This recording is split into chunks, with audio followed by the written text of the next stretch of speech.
Hello, Barendipitous here, back at it again with Brawlhalla Tales Nyx. So for this video, I wanted to go over Chapter 1 again, but this time, having read it now and reacted to it, I want to go over all of the references and all the characters that we can see throughout just Chapter 1 to kind of give you an idea of just how much the creators of this focused on the details here. So, but yeah, just gonna go and I do know that I have read. So at this point, I have read through this entire thing. It is fantastic. It is a wonderful story, very delightful. And of course, there are certainly other references in later chapters. There are 4 chapters in here, but I think there actually are a lot of references in just chapter 1, especially in one particular spread, which I'll point out in a little bit. I also, before getting into this, I do want to say that these are all the ones that I personally noticed without any help at all from devs or any creators or any of the creators of this or whatever. I think I found most, if not all of them. But if there are any that I'm missing, please let me know. Whether were involved in the creation of this, or whether you have a copy of this and you just noticed yourself, let me know. But I'm sure there are at least a few little references and Easter eggs and appearances that I have missed. But anyway, yeah, let's get into chapter 1 here. Just kind of a little lore references here. First of all, I do appreciate. I'm pretty sure this is the work of the letterer Lucas Catoni, who, when you see a text box with a weapon next to it, that's of course kind of telling you which legend is speaking. Usually you see, and also the color helps a little as well. Usually you see, of course, like this is indicating that Nyx is sort of speaking, sort of like off screen. There's at least one case I think where like shows an axe for Bryn or something like that. But anyway, but yeah, so it's showing. This is showing all these various beasts and monsters and everything. I do not think any of these are referenced in Nyx's lore right now, but it is very clear that Asmodeus's underworld is an underworld full of these terrifying monsters. Let's look at this list over here. So we see Tulip, the Lord of Beasts, Craig, the Death Moth, Scourge, the assistant manager at my DMV, and then so on and so forth. So this moth must be Craig, this beast here must be Tulip, and some kind of cyclops and some kind of snake. I don't believe this is Jormungandr. That would be, these are not like Norse monsters, Norse mythology monsters. I think this might be going more into the territory of like maybe not Greek or Roman, but it's something, maybe something. Anyway, just like big monsters. That seems to be what Asmodeus cares about. And that's also why we have Teros as well on that list. We also have Trevor, the Desert Storm, and also I did mention this in my read through. P.S. We're out of milk. So Asmodeus is just kind of getting Nyx to do all of his dirty work, which is hilarious to me. You may have noticed that when Nyx first arrives here at this battlefield, Teros is actually wearing his Medivh Teros outfit, which is very interesting. It's never explained in the lore officially what the Medivh outfits are for. There are some people, including some developers, who have a headcanon, an unofficial headcanon, that the Medivh outfits are made for legends who won the grand tournament at some point.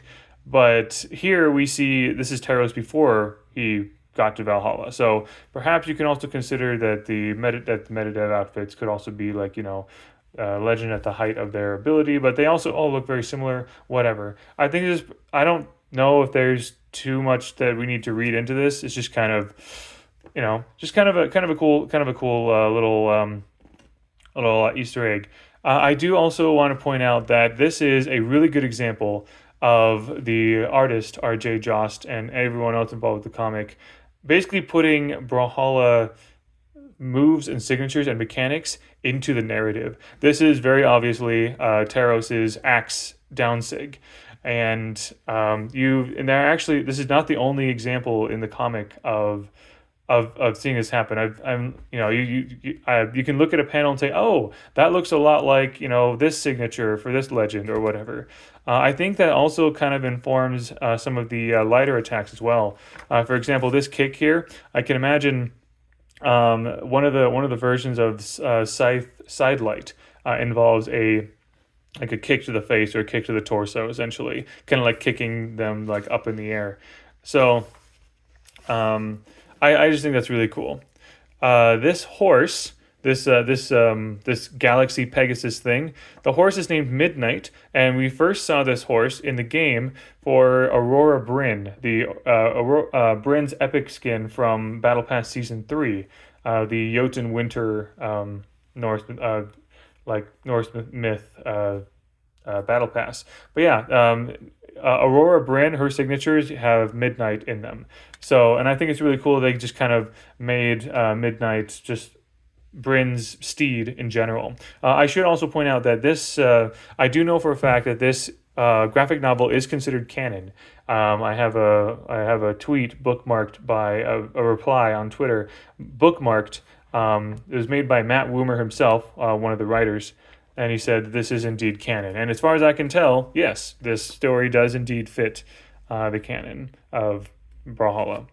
Anyway, but yeah, moving on here. So yeah, as far as like Asmodeus and also this kind of like desk guy here, I'm not aware of any of these of Asmodeus or this desk guy being mentioned in the lore, unless you count Ascended Nyx's scythe, which is called the Hand of Asmodeus.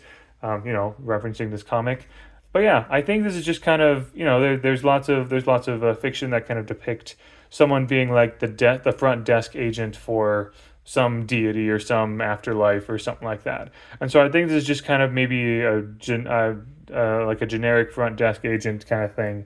In this case for Asmodeus, and you see a lot of various like accounting and measuring kind of things going on here. Stamps, coffee mug, the Newton's cradle thing for some reason, and things like that. And that he's like just very busy, just kind of like busy with his hands, quill and paper and all that kind of stuff. So I think that this kind of looks cool, and I haven't noticed anything, any like lore references specifically here.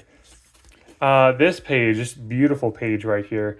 I was kind of surprised. I did not notice very many locations that we would be familiar with in the game. At least nothing that's like very obvious here. This is of course Nyx is kind of like flying through all the realms, trying to figure out. Oh wait, hold on. 1, 2, 3, 4, 5, 6, 7, 8, 9. Oh, okay. I think I know I think I might know what's going on here. But anyway, of course, in the corners we have references to Nyx and Bryn. Of course, and then also Nyx and Bryn's horses. Nyx's horse is Lucy, and Bryn's horse is Midnight. That's pretty cool. But yeah, Nyx is flying through all these realms. I did recognize this one. This is I think this is a reference to the Fabled City map, which is I think it's kind of part of the Feywild. You have all these giant swords. It was the map that came from Battle Pass Season 6. And then, of course, I'm pretty sure we have like Asgard kind of at the end here. I noticed that there were 9 panels here. So I'm pretty sure this is intended to depict the 9 realms of Norse mythology. So you got like Muspelheim, Niflheim, Helheim, Asgard, Midgard, and so forth. That's my guess. Anyway, is what's going on here. I also do love. So this is I'm assuming Yggdrasil, the world tree, which kind of spans all the other realms and connects them. In the branches of Yggdrasil is where we're seeing like swirls of galaxy and stars and clouds and planets and things like that. So that's just kind of it's kind of showing this is Yggdrasil, this is the world tree. I do have my prevailing theory is that Yggdrasil is the Feywild, but because the Feywild connects all these various realms and everything, we'll see. But yeah, I can't remember off the top of my head what all the 9 realms are. I can remember like maybe about half of them just right now. But that's what I think is going on here. Muspelheim is fire, Niflheim is ice, Helheim of course is afterlife, Asgard, Midgard is earth, and so forth. So that's what I think is going on here. Yeah, you can see other things in the background like a dragon here and Probably Valhalla back here, I would imagine. But yeah, moving on. Yep. Once again, so yeah, we see this beautiful shot of kind of like flying into Valhalla. I think this shot is likely inspired by the 2020 animated trailer Welcome to Brawlhalla, where at the beginning we have Kaya riding on Ragnir, and then at the when the horn is blown, they fly into Valhalla, kind of from this angle, the clouds parting and like and there's Valhalla. Um, so I think I mean, it's also just a very classic kind of cinematic angle for this kind of thing. But anyway, I was just reminded of that there. Yes, of course, Bodvar and Heimdall hanging out.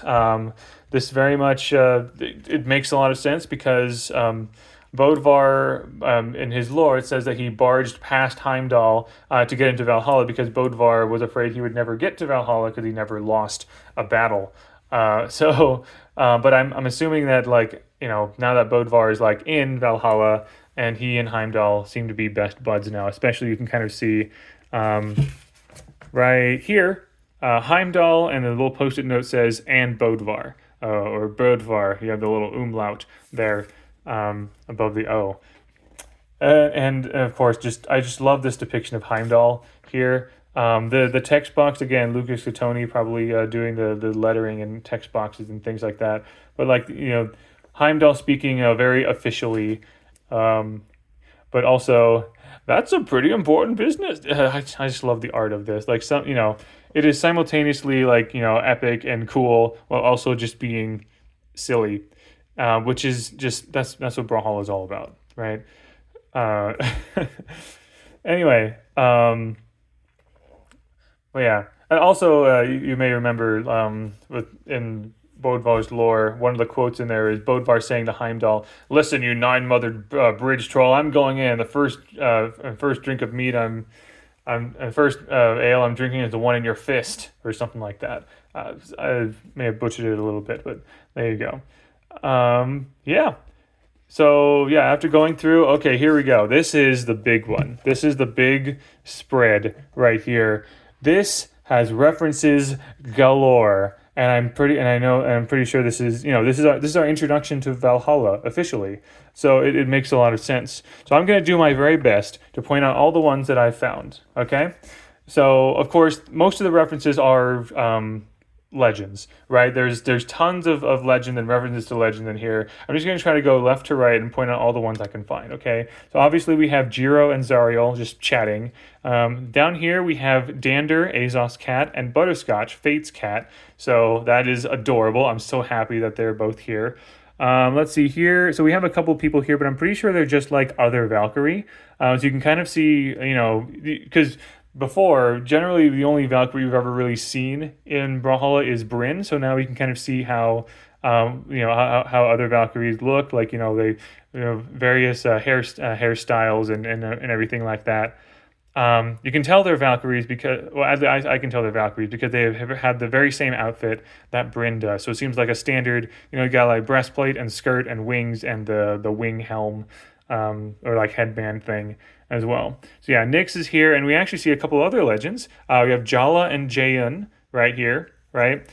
Also, this inn, I don't know if this is meant to look like that tavern in the Battle Pass Season 7 map, Shorwind, I think maybe. I'm guessing because I've seen a couple of other maps sort of in the background, essentially. This T-Rex here, I'm very positive, is the T-Rex KO effect. This is the T-Rex there. And we actually have seen this T-Rex in the 2020 animated trailer as well, in the very beginning, chasing after a piece of meat. So it looks like he finally got it, he or she. Looks like the T-Rex finally got it. And yeah, this dog back here, I'm pretty sure there's a sidekick that has of a dog that looks like this. So, and I think this dog is playing with Kaya. Kaya has a ball here, and also this snowy owl spirit thing is following Kaya around. Really adorable, love it. There's a lot of signs and posters here. I'll get to that. Okay, so I was really intrigued by this guy right here, right? This mask kind of looks a little bit beat up and has some designs on his feet. My first thought was, wait, is this Orion? No, I don't think it is. Um, I'm pretty sure this is Lance Star Champion. Actually, the reason I think this is if you look up the Lance Star Champion avatar, which is from Battle Pass Season 5, you'll notice this kind of like upside down star symbol here, which is what we see here on this on his knee, and you kind of also see that on the mask as well. The only depiction we've ever seen of Lance Star Champion is that avatar. It's kind of this heroic, like fist in the air and everything like that. Um, I don't know what's going on here. This is very interesting. If this is not Lance Star Champion, feel free to correct me. I can't think of who else this would be, honestly. But like he's just sort of like standing fairly prominently in the page. So this is very interesting. This is very cool. Um, I what happened to you, buddy? Are you okay? The only other thing we know, apart from just like Lance Star Champion, is mentioned in Varax's lore and in Artemis's lore, I believe, as a like galactic hero or whatever. Although apparently, clearly not as great as Varax or Artemis. Otherwise, he would be a legend right now, I guess, and a playable one. But also, his that Lance Star Champion avatar is seen in the Terminus map in the background. So maybe he ended up in Terminus at one point and got like affected by that. Anyway, I don't think I see a recognizable character. There are a lot of characters in the background that are just other Asgardians, right? I'll get up here in a moment. There's a lot of stuff up here, but of course we see Ada right here, kind of walking, and she seems to be carrying a guitar case. So she's probably on her way to band practice for that techno fantasy Europop band that she's in with Fate, Isaiah, and Olgrim. Apparently, she plays guitar. So I don't think we knew that. She was also before Valhalla, she was in a band called the Right Wrong Cavaliers. Pretty sure she was not the bassist, unless, I mean, maybe she was actually. She could have, so this could either be an electric guitar or an electric bass or something like that. Anyway, yeah, let's move on up here. So first, of course, we see Volkov chatting with Lin Fei, and this dragon here, I'm pretty positive is I'm quite certain actually. This is one of the dragon thing that Lin Fei conjures from her signatures. Could be Zhao, her ancestral guardian. But if you're wondering why the two of them would chat, Lin Fei's lore does say that Volkov dedicated his first Asgardian cup that he won to Lin Fei, because Volkov is one of the legends that we know Lin Fei has tutored. So, makes sense they're chatting. Volkov's also wearing this big sun hat that we see him wear briefly in the 2020 animated trailer. Obviously, because he's a vampire, he doesn't like sunlight, so that makes a lot of sense. There's a lot of little references in all these posters and everything. First of all, we have a Blue Mammoth poster. Just, that's hilarious. In universe, though, so obviously reference to Blue Mammoth Games, but in universe it makes sense because Kaya's mammoth is named Blue, so this could be a poster that Kaya put up or something like that. Let's see, what else? Yeah, so we have a Vote Vrax poster, because Vrax is trying to, rule Valhalla and whatever, all that. We have this little HM thing. This is the Hugin and Moonin band symbol, essentially. So this is probably a poster of the two of them, like at a concert or whatever. So Hugin and Moonin right there. This is a reference to Miami Dome, probably, because there's neon signs like this in the background of Miami Dome.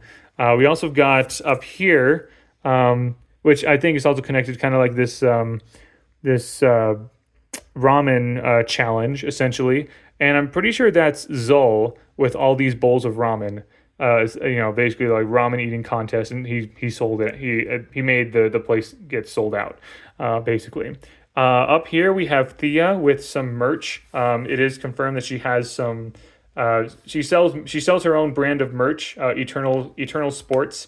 And then we also have a kind of like a WWE or MMA fighting poster of Tezca versus Chell. And you can actually see the match right up here. Tezca and Chell fighting with some sidekicks and everything like that. There's a dragon up here. Doesn't look like Ragnir, but could be another dragon. And it looks like we have Mordex kind of sitting up here. And of course we have Vector flying around right here. We also have Enigma, the Enigma map, just kind of like hanging out right back here as well. And I can't believe this. So normally in the Enigma map, normally it shows, I think, 3 o'clock or something. So it's showing a different time here, a different time than on the map.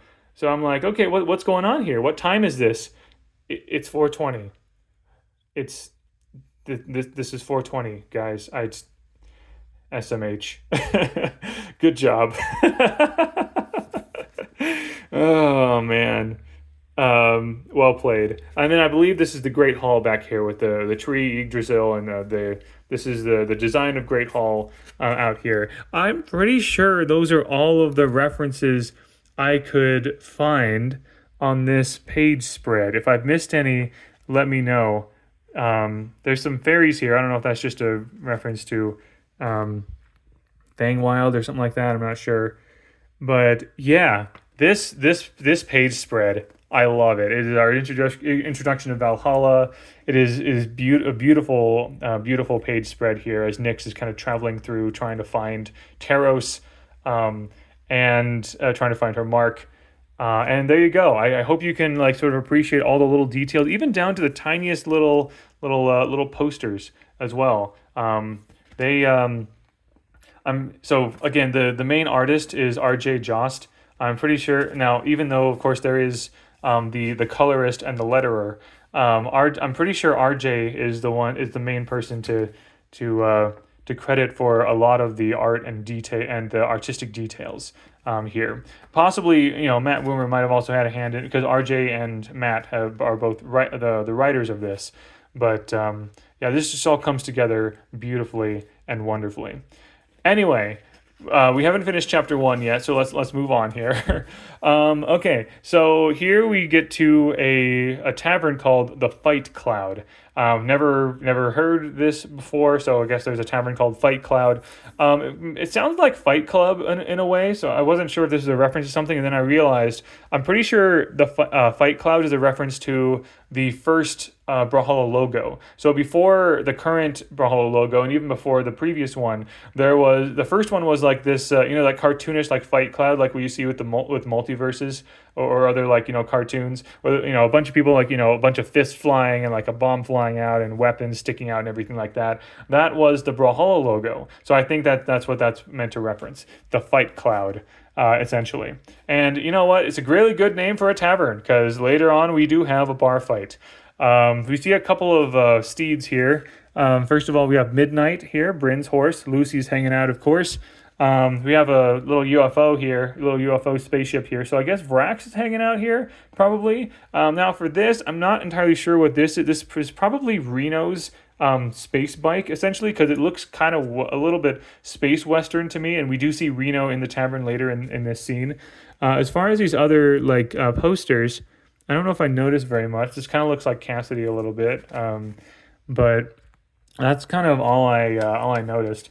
If you go, looking back down here, we mostly see, so of course we see Bryn and Teros and Cross. They all kind of feature prominently in this scene. I haven't really noticed any other references kind of in the background here in this scene. I think this scene is kind of meant to focus on these handful of characters and sort of continue developing the plot, essentially. Moving on here, and also I do want to point out, so Bryn is kind of feeling frustrated. This is very much in line with her lore, because she's half human, half Valkyrie. So the warriors that she brings in into Valhalla tend to be a bit controversial among other Valkyries. And so here she's talking about the council being upset at her for bringing Teros in, because Teros is not a typical Viking, basically.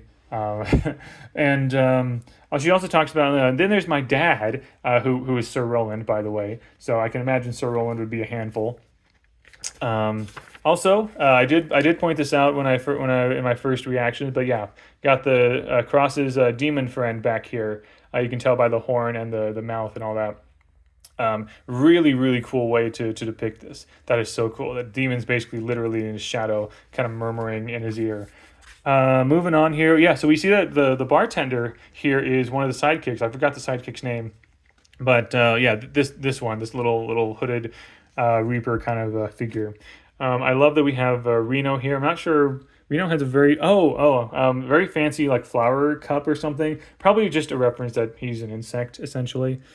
Um, but yeah, in the shadows you see a lot of different shapes, kind of showing the sort of like the diversity of the populace in Asgard, like fancy hats and like like a dragon or lizard face or things like that.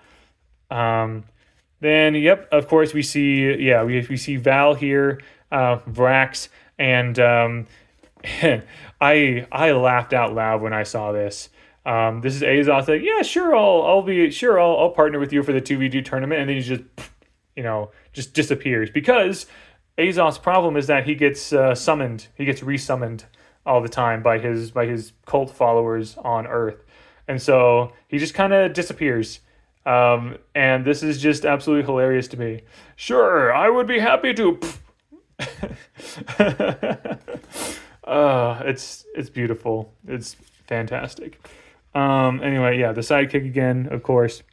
Let's do bar fight again. I haven't found any references here. Just kind of more locals essentially hanging out again. Fight clouds in the background there. Also. This little detail here. Under this table, there's a ace of spades stuck with a piece of gum. So I didn't see Caspian in this scene. So I'm guessing that this is just someone else trying to cheat, essentially. But I just thought this is a fun little detail that you can kind of actually easily miss. Ace of spades stuck with gum. Fun, especially as you see other people sort of like gambling, playing poker or whatever you play in taverns. Continuing to fight and everything. Nyx gets knocked out. Nyx kind of gets this sort of dream or vision thing of like she's kind of doomed to into Asmodeus's realm unless she can claim Teros. But yeah, again, kind of people surrounding her. The only legend I can recognize here is Reno here, and then of course we got the sidekick bartender. I just noticed it has a little bow tie. That's adorable. Anyway, yep, and then of course we have Bryn asking Nyx to be her twos partner. Kind of moving along here. Cross chatting with her, telling her about this whetstone. Let's see.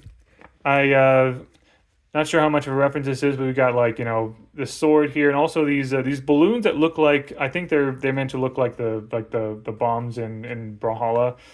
Huge sail, it says here. 3 moons. That's very interesting. I just think that maybe it's kind of cool. Maybe it's just a reference to all the various realms that you can see from there. We have the sidekick sweeping after cleaning up the mess. The only reference I noticed here, there's this little poster here that looks like Zol in a bow tie. I think maybe he was like another bartender or something here at one point. But yeah. And then I'm pretty sure we moved to chapter 2. Yeah. So there you go. Those are all of the lore references that I could find in chapter 1 of Brawlhalla Tales Nyx. And having read through the rest of it, I'll just say I have noticed lots more. I think this page spread here probably has the most number of references and cameos in the background than anywhere else in the comic. And that makes a lot of sense because, again, this is meant to be impressive and beautiful and kind of overwhelming in a way. So do keep that in mind. If you're looking for a lot of references, this is probably the most you'll find in a 2-page spread. But there are a lot of other lovely little secrets. I actually counted to see how many Brawlhalla legends are seen or referenced in the comic, and almost all of them. I think they got really close to getting almost all of the legends mentioned or referenced or seen somewhere. And it's honestly very impressive. So chances are pretty high that your main is somewhere in this comic or somewhere referenced in here. But yeah, I definitely am hoping to make another video talking about more kind of lore theories or talking about more references in later chapters, but I'm going to wait a bit to do that. because I want you guys to have the time to read through this whole comic yourself. It really is a great and entertaining story, and with lots of other fun little surprises. Even after the stories, a couple of fun little delightful surprises at the end as well. So anyway, thank you very much for watching. I hope you enjoyed, and until next time, all the best.